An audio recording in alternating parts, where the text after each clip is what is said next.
What happens when a CEO hides in plain sight on his own factory floor and sees a foreman screaming at a young man struggling to stand on crutches? Miles Langston stood alone in the warehouse parking lot, his hoodie pulled low over his eyes, jeans stained with oil from the disguise work he'd done the night before. 16 factories. He owned every single one, inherited them 3 years ago when his father passed. But lately, things hadn't felt right. Orders were late. Turnover was high. And the last report from the district manager of Factory 12 just didn't add up. Said everything was running smooth and no issues at all. But Miles had heard whispers through the internal tip line, a few HR complaints that mysteriously vanished before follow-up. So he shaved his beard, dyed his hair a darker shade, and walked into Factory 12 as Derek, a new temp from a staffing agency. He'd never met anyone at this location before.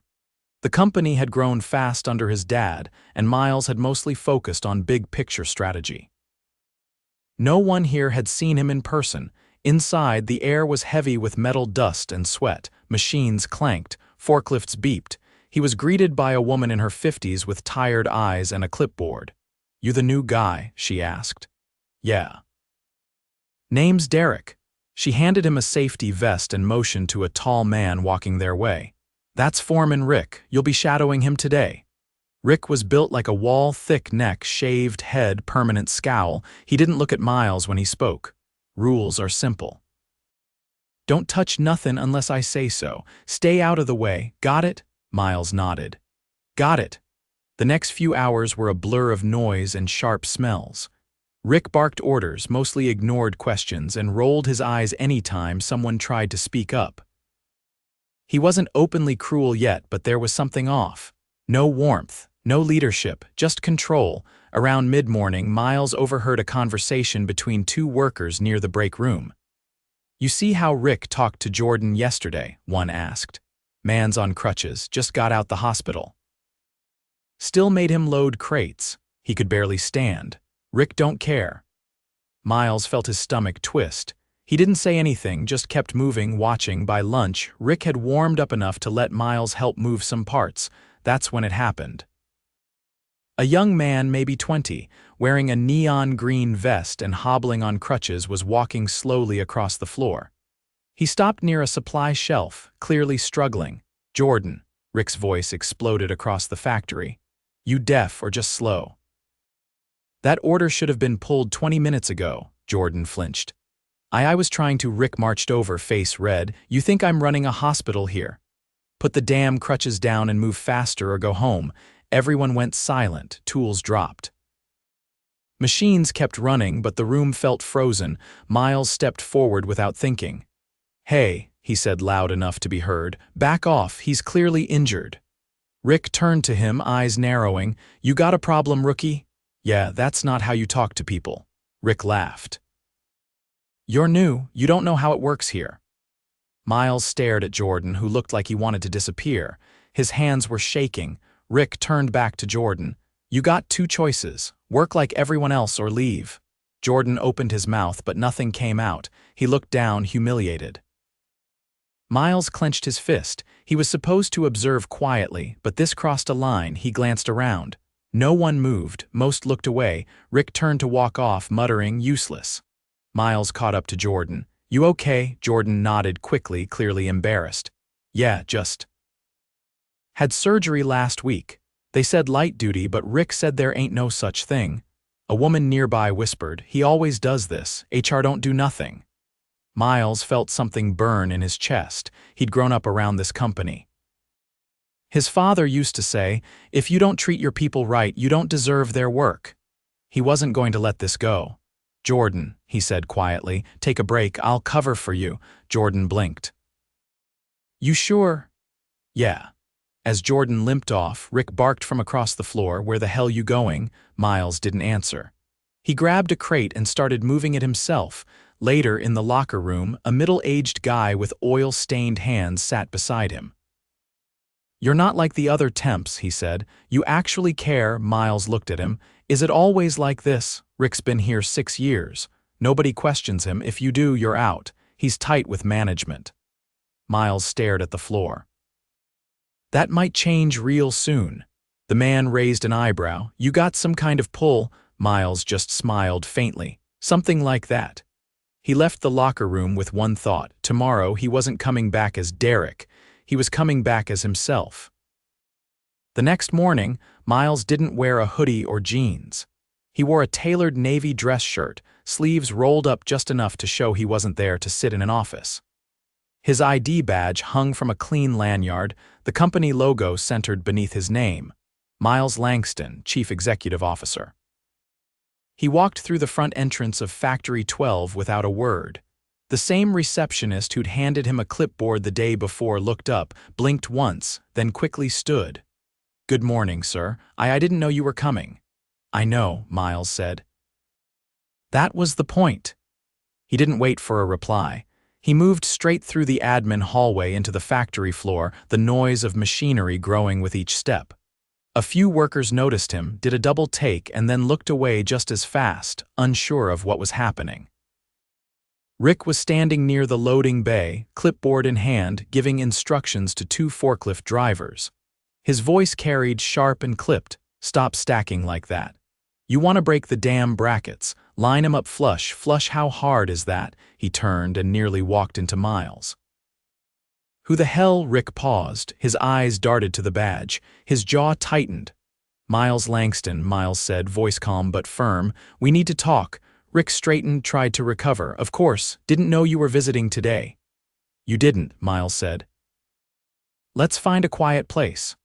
Rick led them to a small break room, empty except for a vending machine and two mismatched chairs. The door shut behind them. Miles didn't sit. Yesterday, I watched you publicly humiliate an employee recovering from surgery. I watched you threaten a temp worker for speaking up, and I heard from more than one person that this is how you operate on a regular basis.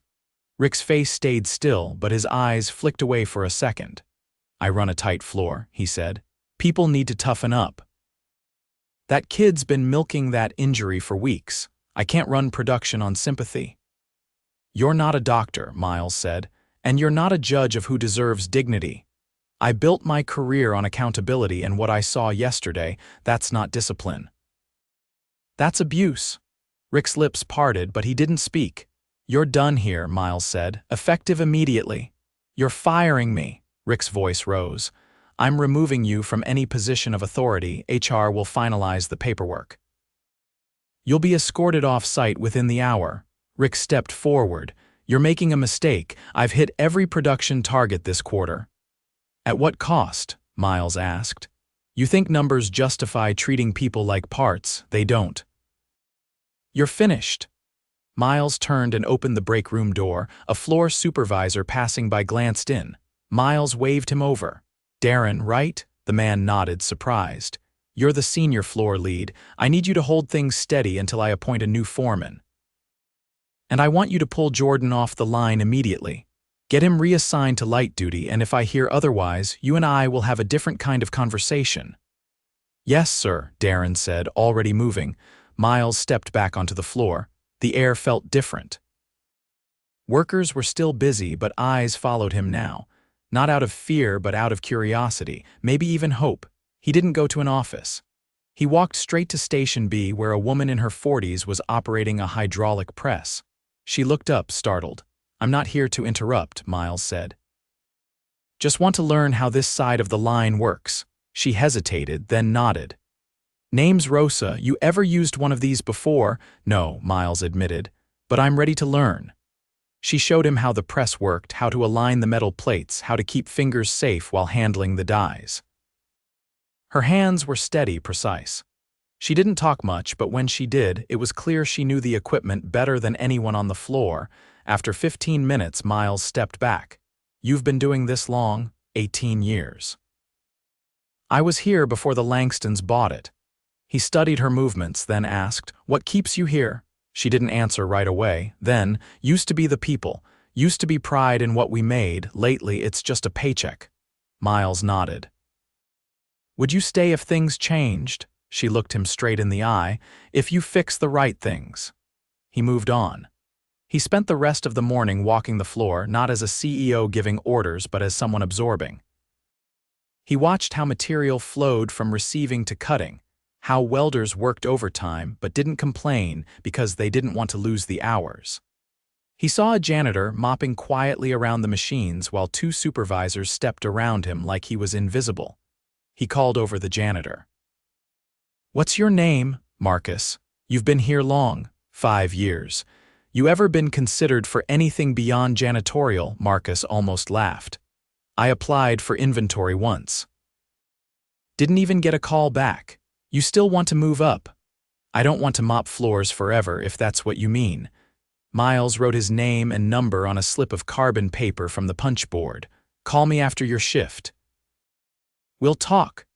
By mid-afternoon, Miles was back in the break room, not as a hidden temp but as the boss. Word had spread. People came in, stayed longer than usual. Conversations shifted.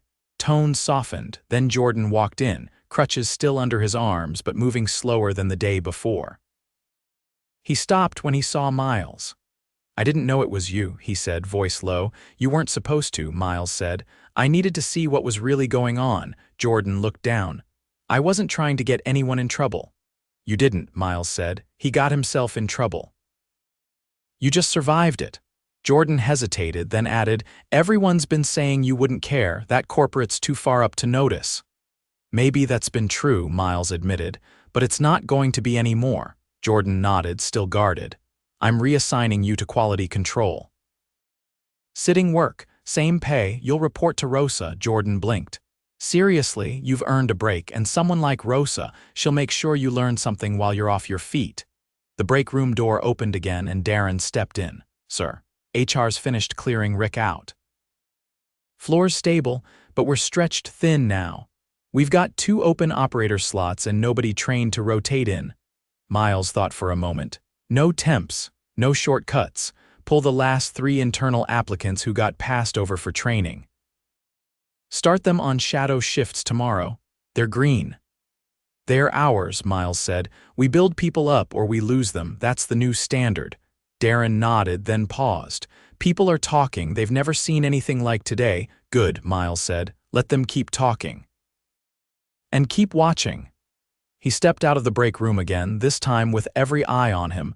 He didn't raise his voice or make a speech. He just walked to the center of the floor, looked around at the machines, the people running them, the walls that had once promised dignity but had become silent witnesses to something else. He was done being silent too, and this was just the beginning. By the time the sun dipped low behind the roofline of Factory 12, Miles was back in the temporary office. HR had cleared out for him a converted storage room near the far wall of the production floor. It still smelled faintly of solvent and dust, but at least it gave him a direct line of sight to the loading dock and main assembly. He didn't want a polished corner office. Not now. He was reviewing the shift logs when Rosa knocked lightly on the metal frame and stepped in. "You wanted to see me."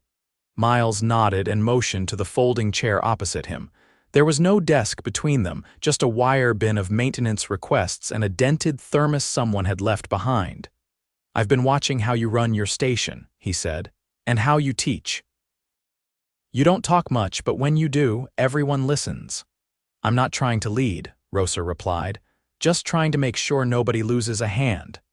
"Exactly," Miles said. "You think you could train 2 new operators over the next few weeks. People with no machining experience. Depends who they are," she said. "If they're eager and they shut up when the press is running, I can work with them. They're internal. One's from packaging, the other from tool crib inventory. Both requested training last month." "Got ignored."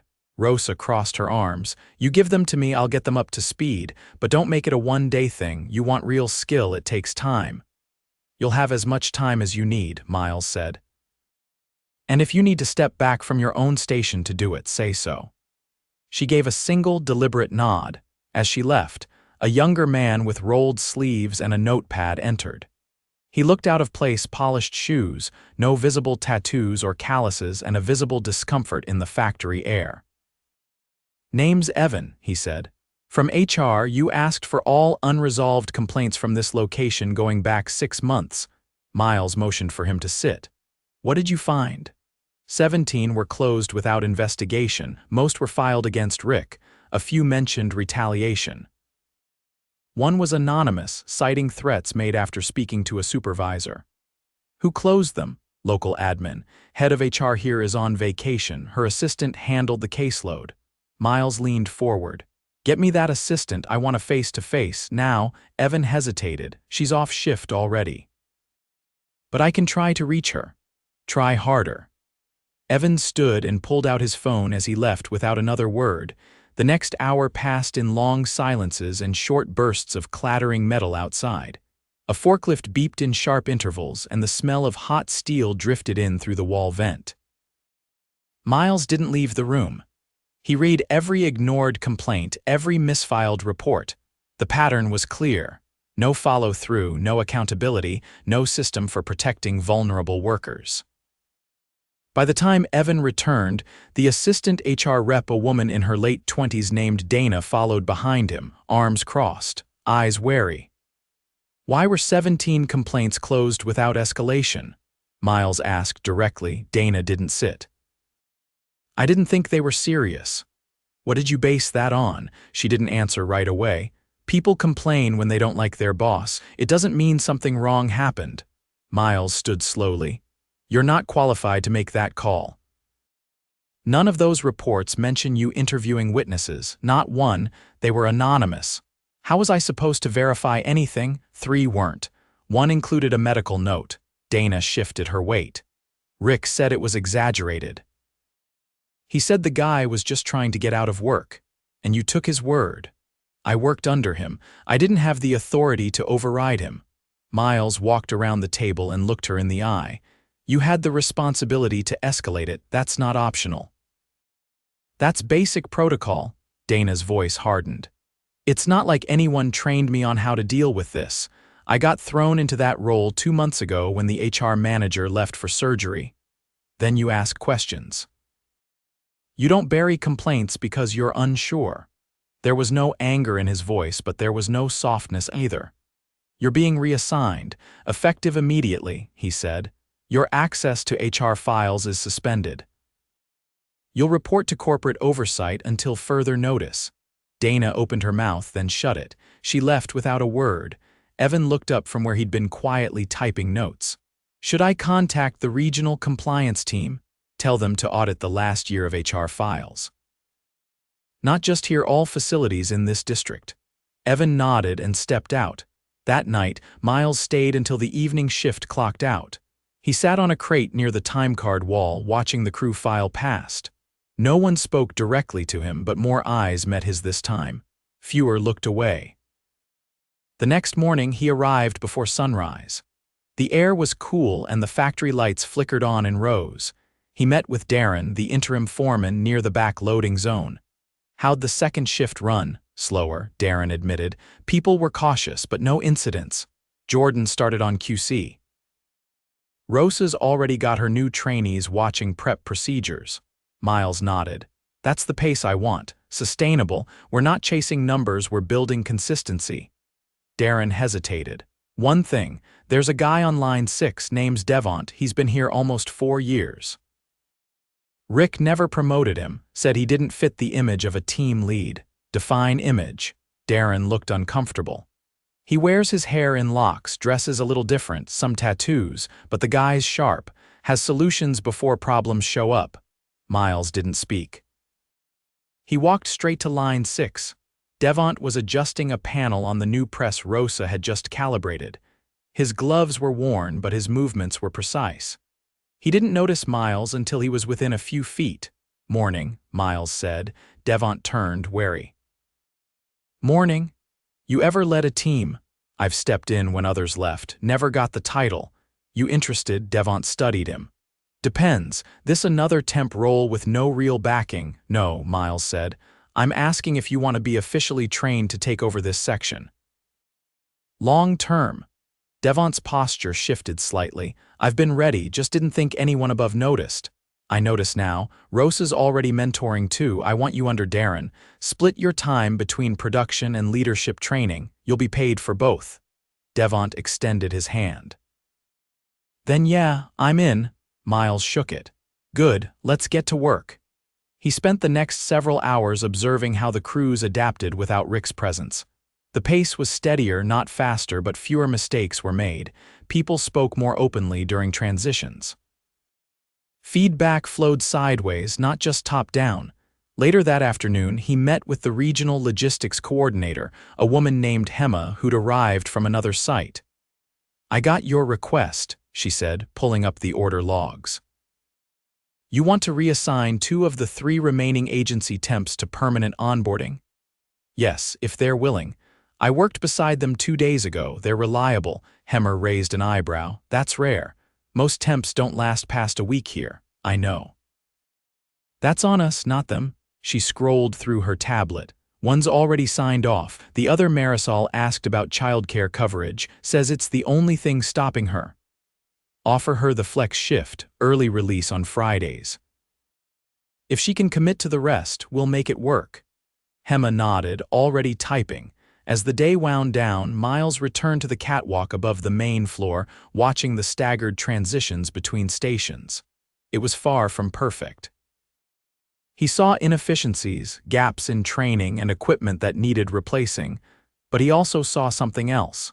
A shift in tone, less tension. More attention to each other. He stayed up there until the bell rang and the last buzzer sounded. Then he climbed down and walked across the floor, not as a stranger, not as a visitor, but as someone who finally understood the weight of the place. Every piece of steel shipped out of Factory 12 had passed through the hands of people who, for too long, had been treated like they didn't matter. That era had ended. And whatever came next, it would be built on something stronger than fear. 2 weeks passed. The rhythm of Factory 12 had begun to shift, not overnight, not with dramatic speeches or sweeping gestures, but through deliberate daily corrections. Some adjustments were visible. The old foreman's office now stood empty, stripped of nameplates and personal effects. Others were subtler. A new whiteboard posted near the time clock where workers could anonymously flag issues, with a promise that every note would be reviewed within 48 hours. By Wednesday morning, the factory was running lean. Not smooth, not yet, but leaner than it had been. Miles arrived before dawn again, this time wearing an old company fleece from an anniversary party nearly a decade earlier. He decided not to return to headquarters until the site could function without crisis management. The executive team had been briefed, and he'd reassigned his calendar indefinitely. The day began with a mechanical delay on the B-side conveyor. Miles walked the line with the maintenance lead, a compact man named Rafik, who explained the worn-out belt tensioner in precise terms while pointing out the improvised fix they'd used to keep the line moving. This patch'll hold, but it's not going to survive the next heat cycle, Rafik said. How long until full failure? Could be tomorrow, could be next week, but if it snaps mid-shift, we lose the whole run and probably damage the gear housing. Order the replacement, get me the cost, don't delay. Rafik didn't hesitate. Will do. Miles stepped aside to let him pass, then made his way toward the back quarter of the floor, where the new hires were rotating through their second week of training. Marisol, recently moved from temp to full-time, was double-checking the alignment of parts against a template sheet pinned to her station wall. Her movements were slow but precise. He waited until she finished the piece before speaking. "How's the schedule working out?" "It helps," she said, not looking up. "I make it to the daycare on time now, still lose sleep, but my son's not waiting in the back hallway anymore. I'll take that progress." She finally looked at him. "I didn't think I'd still be here." "Thought I'd last 3 days." "You earned it. Nobody gave you anything." She nodded once, then turned back to her work. Across the floor, Devont was walking with Darren, both of them studying a new layout for the updated material flow. They stopped briefly to observe a delay in the handoff between cutting and welding, nothing major, but enough to catch their attention. You seeing what I'm seeing? Devont asked. Yeah, timing's off by a few seconds. Adds up over a shift. Miles joined them. Problem with the handoff, not the people, Devont said. It's the cart layout. They're stacked too high. Slows down the pull and pass. Fixable? Yeah, we redesigned the carts half height, add a second run for overflow. Run with it, Miles said. Log it with HEMA for materials. Darren added, we might need to shift the afternoon crew 10 minutes later to reset the new carts between shifts. Approved. Devont raised his eyebrows slightly. Just like that. You know what you're doing. I'm not here to second-guess good judgment. As they moved back to their tasks, a woman from admin approached, clipboard in hand. Sir, there's someone here to see you. Says he's from compliance, dropped in unannounced. Miles followed her to the small conference room near the front office, where a sharply dressed man in his 50s was reviewing a file. Name's Victor Chang, corporate compliance. Miles shook his hand. Appreciate you coming in person. I pulled the files you flagged. You were right. Multiple failures to escalate and one clear case of retaliation. We've opened formal reviews. Good. Any patterns? Mostly isolated to this site and one other. But we're expanding the audit window to ensure nothing was buried. Miles nodded. There's one more thing I want documented. Victor opened a fresh page on his pad. The former foreman, Rick, he made repeated remarks to multiple employees that could be interpreted as discriminatory. One worker was denied advancement based on appearance alone, another forced into physical labor post-surgery. Victor didn't blink. We'll make it official. That'll go on record. I want it to. This place doesn't move forward unless we acknowledge what held it back. Victor made a note, then closed the folder. I'll be in touch within 72 hours. After lunch, Miles took time to check in with Rosa.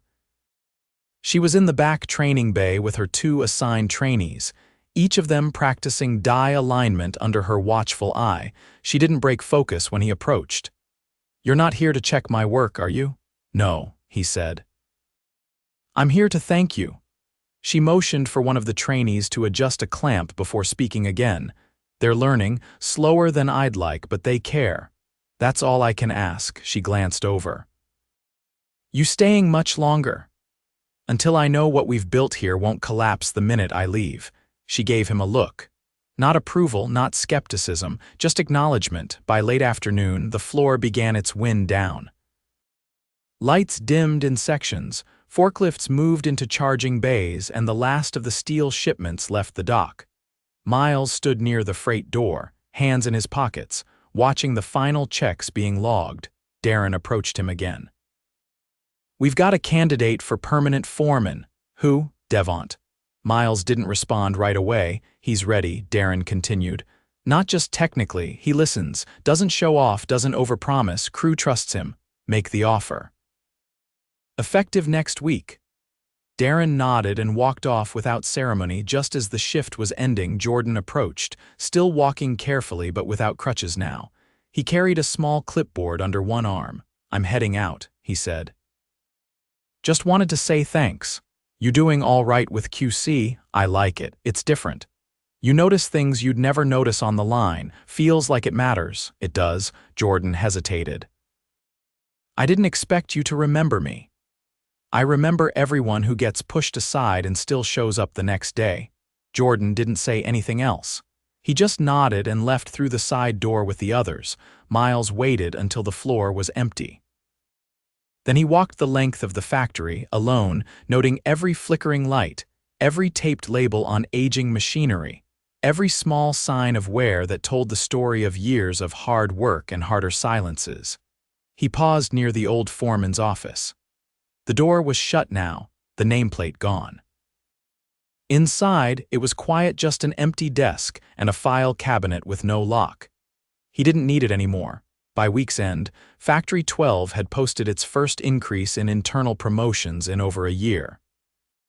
The complaint system had been overhauled, and a district-wide memo had gone out clarifying zero tolerance for retaliation or harassment of any kind. Compliance investigations were underway, and site-wide leadership training had been scheduled for the following quarter. But more than that, something deeper had shifted. Conversations on the floor no longer stopped when a supervisor walked by.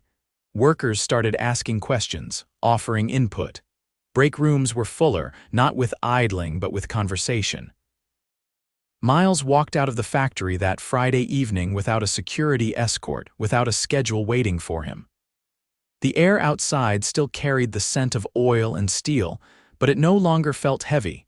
He paused by the lot, looking back at the building plane, weathered, utilitarian. It didn't need to shine. It just needed to hold the weight of the people inside it with respect. And now, finally, it did.